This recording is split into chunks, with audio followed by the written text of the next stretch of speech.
Hey everybody, Michael Snyder, Pacific Northwest Weather Watch. Today's October 17th, and what we're doing right here is looking at the Doppler radar from yesterday, Portland, Oregon. There was a tornado warning actually near Battleground, Washington here. You can see some of these segments with very heavy rainfall, pretty well sheared environment out there yesterday, even a lightning strike down here as well. We'll take a look at the infrared satellite imagery starting now also, and we'll take a look across. You can see BC here is Washington. If I put this into motion, you can see all that lightning associated. You can see that lightning strike by Portland there.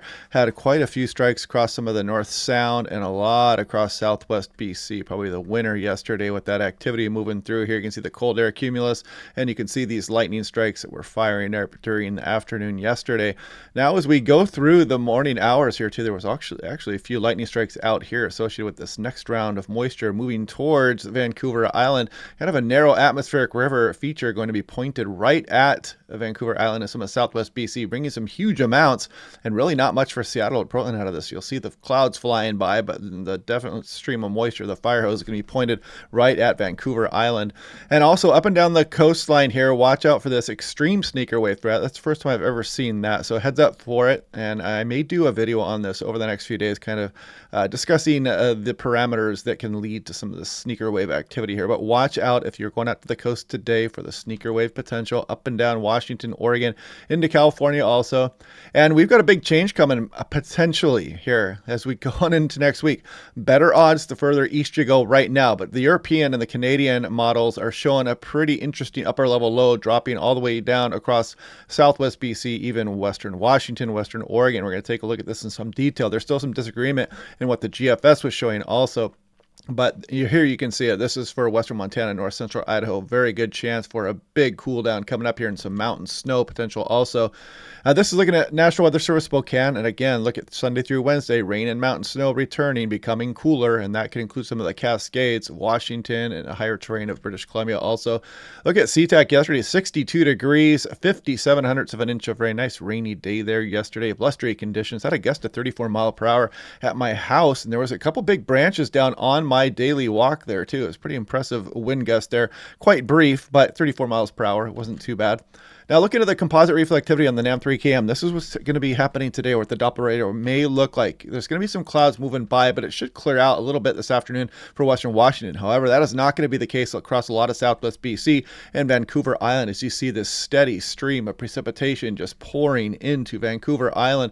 Some places could get 6+, 8+ inches of rainfall with this activity as we go on in through Thursday morning. And this is looking at the European. So here we're looking at about Thursday morning shown there, and look at that. Some places up over 8 inches along the coastal areas of Vancouver Island, and heck, even up across the portions further north there of BC and even southwest BC here. There's going to be a sharp cutoff with this heavy precipitation right there across southwest BC and northwest Washington. Not much expected for Seattle or Portland there. Kind of an interesting narrow atmospheric river just burrowing into Vancouver Island.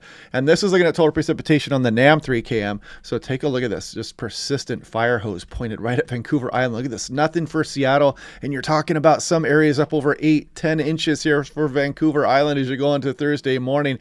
Heck, even the high resolution shows even much more than that, but I probably put it about 8 to 10 inches there for some areas locally in Vancouver Island. Also big totals here for the higher terrain just outside of Vancouver, BC are possible with this as you go through Thursday. Hopefully that helps out with a lot of any remaining fire activity going on here across British Columbia. But right now we're looking at yesterday afternoon's European ensemble control run here. So if we put this into motion, this is looking at 850 millibars, about 5,000 feet. You can clearly see the warm air across the west. We got a ridge going on. We're going to warm up even here for Seattle and Portland over the next couple of days, potentially reaching 70 degrees here. But you can see that warm air aloft all the way up the west coast. But then look what happens as we go on in towards the week and we get a system, and then take a look at this shot of cold air moving down across much of the west coast here. And that's why that pattern change is very likely here for places like the Rockies and some of Montana and Wyoming and Idaho here, but also for Washington, Oregon. The Cascades could be getting some snowfall out of this as well. Pretty early season cold air shot coming down into the area here, and you can kind of see that translating across the northern plains there as we go on through the extended forecast. But we've got some model disagreement. We'll look at that here in a moment, but this is looking at the European. We're looking at 500 millibars here now, 18,000 feet. There went that system yesterday. Ridge builds, we get to warm up while the atmospheric river is just burying Vancouver Island in southwest BC with some fairly heavy rainfall. And then as we go on towards the weekend, you can see this next system start to arrive. But then our eyes are across this portion of northern BC here, and this trough just carving out over the Pacific Northwest. That would be, if this was January, that would be a very interesting scenario here. You'd be talking about the potential for some lower elevation snow, but not this time of year. However, for the mountains, it could be. And you can see the big ridge here. We'd have strong northerly flow coming off the continent here and carving out this trough all the way across the west coast here and kind of hanging out for a little bit. As you can see, the ridge would be continuing to pump a northerly flow here across a lot of the areas. Now let's look at the GFS, and this is hot off the presses, the 12Z run here. Make sure that's completely up to date because we're getting new data as I speak. But here we go, the ridge builds. We get a few nice days out of this. Then this system coming towards the weekend, pretty good agreement. Now the GFS also shows this pattern change coming, but you can see it does not dig that trough out nearly as far. And that would have big differences between what kind of weather you're going to get in Seattle and Portland, Vancouver, BC, and how much snow would be flying across some of the Cascades here. But overall, kind of the similar pattern, but definitely not as amplified a trough here over the Pacific Northwest. And you can see this really burrow down across California later on into the forecast. So since we've looked at that, let's look at the GFS ensemble mean. This is an average of all 30 ensemble members. This is last night's run. Ridge builds. Weak system comes through this weekend, and it's kind of an extension of this trough here as well. But you can see that ridging out here, so it wouldn't take much for it to carve that trough out. The GFS is wrong by a little bit. It could be starting to align with the European here as we go over the next couple of days. But something to watch. Let's see who wins this little round here between the European and the GFS. So you can see this trough kind of hanging out here through the second half or the end of October on last night's GFS ensemble run. So since we saw what the GFS and the European show, let's look at the Canadian model. This is hot off the presses as well. 12Z as of this morning. There goes our system that got us yesterday. Ridge builds, a few nice days here for some of the Pacific Northwest, except Vancouver Island and BC. You're going to be in that rain, that atmospheric river. And then we start to bring another system in here. And what does the Canadian show? It shows something similar to the European. Strong ridging here across southern Alaska. Trough digs out and amplifies across the Pacific Northwest. Very cold air would be associated with this. And you're talking about mountain snows, gusty winds, and very raw backcountry conditions here. And look at this thing just make its way all the way down the west coast here. Strong northerly flow coming off of British Columbia at that point. So this would be extremely interesting if this is January. But still, it's going to be pretty interesting as it is for October, especially because, we've been... it's the first snowfalls of the season can get you, and you're not acclimated too much here. If you're in the backcountry, you're definitely going to feel this in your bones with the very cold temperatures arriving. Now, here's looking at the Canadian model, a 24-hour running total with the Gutierrez snow ratio here. And if we go on in through this week, and you can see some of this snow start to pop up for the Rocky Mountains there, and there would be our cold air arriving. You can see snow for the Cascades of Washington, even Oregon, potentially all the way down for the Sierra Nevada. But look at the Rocky Mountains here, talking about eastern BC, some of the Idaho Panhandle here, Montana, some very chilly temperatures and some impressive snowfall totals for late October moving down across the Intermountain West. And yeah, the Cascades of Washington and BC here, higher terrain, would definitely be included in that as well. So something very fun to be watching here over the next couple of days. Now here we're looking at national blend of models. This would be for today. Not too bad out there. Maybe 61 for Seattle, mid upper 60s for Willamette Valley. BC going to kind of be under that cloud cover here as this system is rolling in during the day today. But now look at tomorrow. Check it out. Seattle up towards 70. Portland, Willamette Valley, upper 70s maybe, even kind of warm out towards the coastline even. Enjoy this weather here because we are likely to have a change. But look at Thursday as well, another very warm day, maybe including southwest BC there.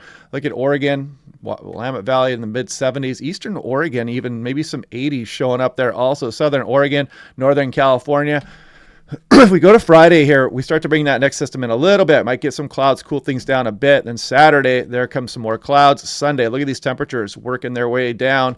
By Monday, look at these conditions here across the higher terrain of the Cascades, especially some pretty chilly air starting to show up there, even in the national blend of models. Again, this is daily 2-meter max temperature, and this would be next Tuesday. Check it out. You'd definitely be feeling this change, especially across the higher terrain. I mean, look at some of the Cascades not getting out of the 20s for the higher peaks there, and you can see Wednesday, Thursday, kind of keeping that chilly air around for a bit. So lots to watch here. Things looking like they're going to get active across much of the Pacific Northwest. Here's the 8 to 14 day temperature outlook as well. This is for October. This was issued yesterday, but it includes much of the west here. They're picking up on that troughing moving down across the region here, and you can see the below average temperatures and even better confidence here across northeast Washington, Idaho, and Montana. 8 to 14 day precipitation outlook here, kind of near normal with above average signal across a lot of the west coming up. And this is an experimental product here, talking about the risk of heavy snow. Maybe include Yellowstone, some of the mountains across Idaho, the Rocky Mountains, Bitterroot Range out there, and some of western Montana also. So interesting stuff here coming up.